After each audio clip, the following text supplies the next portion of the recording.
Alright, hey guys, Reese Field here.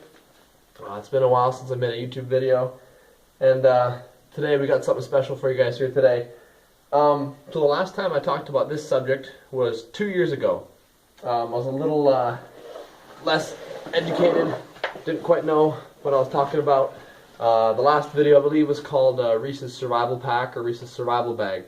I had just a bunch of random stuff thrown around in the bag, and I just thought it was a cool pack that I wanted to show you guys. This one's not going to be nearly as long, not nearly as in-depth. I just kind of wanted to show you what I've changed. So, yeah, enough with the intro. So, again, same pack. This is the Vietnam-era medium-sized Alice pack. This is the US version. And I like this bag just because it's got one huge inner pouch. It's got 3 on the outside pockets, and it's got a little Velcro shut flap inside the cover as well. It's got a drawstring, and it's not waterproof, but it's water resistant. Water just beads right off it, so I like it. And it's got these, it's cool. It's an external frame pack, okay? It's got these breakaway, let me show you here. It's got these breakaway, see here. You just give a tug on this strap right here, and it just breaks off the belt right here. So if you need to ditch the pack quick, if you're running from something, you can just ditch all the weight by pulling that one little strap. It's easily put back together. I like that function. Now, something you want in a survival bag is you want it to be light, you want to carry it, and you need everything you need to survive for several days. The minimum, I would say, for any survival situation is 3 days. So I've got enough food and water here and enough gear to survive at least, if I stretch it, maybe 5.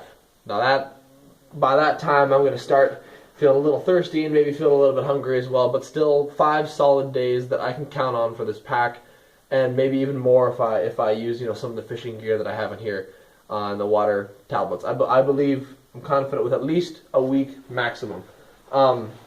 So that's what I got here in this bag, what the bag's for. And for any survival situation, the gear remains the same. However, just certain climates change, what kinds of gear, but the basic stuff stays the same. So let me just show you what I got going on here. Now we're going on 2 minutes, 3 minutes, so we're gonna go quick here. I packed it in order of importance. So the most important stuff's at the top, easily accessible, and the stuff that I don't need right off the bat in every situation is at the bottom. So first off, it is key to have everything in Ziploc bags. That's what I've done with this pack. It's not a waterproof pack. If I throw it in a lake, it's not going to float, and it's not going to be watertight. It's going to wreck everything inside. So I get these gallon-sized Ziploc bags. I put everything in here. That way, I do trust that if I do drop it in the lake, I'm pretty sure most everything will survive. I've kind of waterproofed it myself. Now, I've categorized things. For example, this is the safety and signal bag. This is the fire and light bag. This is the food bag. I've categorized it. It's easier to find. In my last video that I made about that, I just threw everything in random. It wasn't watertight and it wasn't organized. Not a good decision. And I didn't have a lot of the necessary gear. Now this time, I got safety and signal right at the top. This is what you would need in a pinch. So I got a first aid kit. I got an air horn. I got signal flares. I got signal mirrors. Okay, I got hand warmers, whistles, snake bite kits, mosquito repellent, sunscreen. Stuff that you need pretty much anytime you're hiking, camping, backpacking, or if you need to signal someone for rescue. Okay, next, when you get up to a campsite, or you're just spinning it out in the woods, fire and light comes next. So, I got a little propane stove, I got a Zippo lighter, I got about 4 different ways of starting a fire. I got flint and steel, I got matches, got a little bit of kerosene. Next I have light, so I have some glow sticks, I have some of a headlamp, and I got some stormproof matches. So fire and light. Okay. Next I just got a little bit of different odds and ends here.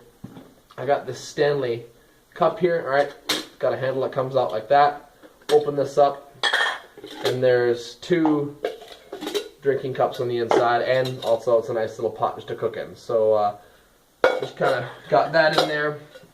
Nice little thing. I've used it for several fires and stuff like that, several times to cook over. Got 100 feet of paracord. I got it all tied off so nothing just opens up and gets caught on anything. 100 feet of paracord, that's a very good thing to have. Clotheslines, you can set up tarps with that, anything. Okay, I got this 20 liter dry bag next. This is in case I want to put some very crucial stuff in here. Now this is watertight. When I'm going canoeing or anything like that, I'll just put the most valuable stuff in here, like my keys, my phone, anything that I don't want getting wet, the map. I'll just put it in here, seal it off, and it's good. I can even put some gear in here if I want to. Okay. Next I got my canteen. Comes in this little metal thing right here. Alright, and it's got these little things that you can cook over the fire with. So nifty little thing, and the canteen just fits right into it. Alright. Another pot to cook over the fire with. Okay, next I got my fishing bag. Just got some bobbers, some spare hooks, some weights, and these little fishing yo-yo things, which I'll do in a different video here. I would have, when you're doing a fishing bag, if you have a little fishing bag in your gear bag, I would not make it elaborate, no big fancy lures. You can if you want to, if you know you're going to be by a good trout fishing area or bass or anything, but just the simple stuff, hooks, bobbers, line, that's just, it takes down some of the weight and it just makes it more simple. Okay, next I got a map compass, very good to have. Okay, toilet paper, yeah, I got about half a roll left. Keep it in your pack, it just makes it a lot easier. Next, I just got my pocket knife in here. It's a really sharp pocket knife that I got at Walmart for only $4. However, the quality is great. Got a couple glow sticks here. Okay, next is my food bag. Food and water, actually. What I got in here is I got a can of sardine, a pack of gum, jerky stick. I made myself some hardtack. I got some spices. I have a fork and spoon set. I have some water purification tablets. I have a life straw. Those are really nifty. And I have some energy gel as well. So that's food and water. Now it's not all the food I have. I also have an MRE sweet and sour pork, and MRE rice and chicken, and an MRE biscuits and gravy. So those are the three to 4 days of food that I have. Okay, I got a good knife, full tang, got some paracord wrapped around the handle. Okay, it's a good knife. This is my self-defense knife, this is my bush cutting knife, and it's just seriously the most gnarly knife that I have in my pack. It's about 1 foot long, and I love it. Alright. Getting low on time here, so okay, next I got my shelter bag. This is down near the bottom because I don't need it except for at the very end of the day. Pack your heaviest things at the bottom. I got tent pegs, ponchos, survival blankets, carabiners, bungee cords, more rope, more clips, and anything you need for building your shelter. Plus, down here I got a 6x4 foot tarp, all rolled up and tied shut. Make sure it doesn't unravel inside your pack. That's a mess. So this will be my main thing, sleeping under the stars. Mosquito head net, very good for up in the North Country. Okay, I got my miscellaneous. I just got stuff like Altoids 10 kit. I got a waterproof book. I got a Bible. Got a pencil, paper, extra matches. Got an extra compass. I got a sewing kit, gloves, stuff like that. Just stuff to make life easier in the bush. Whenever you're surviving, anything that can make your life easier is helpful. Like this frying pan, catch a fish, shoot a squirrel. Good for putting over the fire. All right. And last but not least, I got my tools bag. I just got a multi-tool. I got a survival knife, and I have a chainsaw blade with some handles on it for sawing down big trees and stuff like that. Not big trees, but saplings and stuff. Okay. Outside pouches here. A couple more things I got. This is my small game pack. Now, this is a BB gun, it's a CO2 gun. I would have 2 or 3 CO2 tubes in here, along with maybe about 100 or 200 BBs in here as well.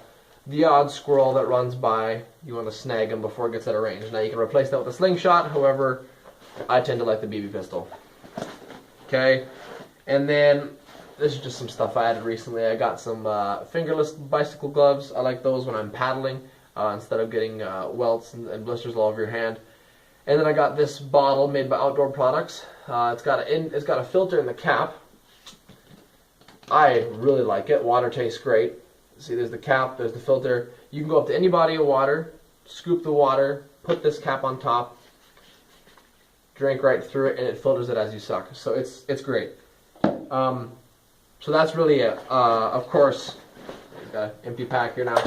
Of course, you want it to be light. You want it to have everything you need for a situation like that. And really, you want it to be gear that you know how to use. You don't want to just put a random bunch of stuff in there that you don't know how to use. Make sure it's gear that you know how to use. Use all of your gear. Don't just put it in your pack and save it. I tend to do that. I tend to put it in my pack and not use it. However, the more you use it, the more you get to know what's in your pack. Sometimes I forgot. Oh wow, I didn't know I had that in here. I've been looking for this for a while. I'm just kidding. But yeah, so always be prepared and always have things ready for the worst. All right, that's it.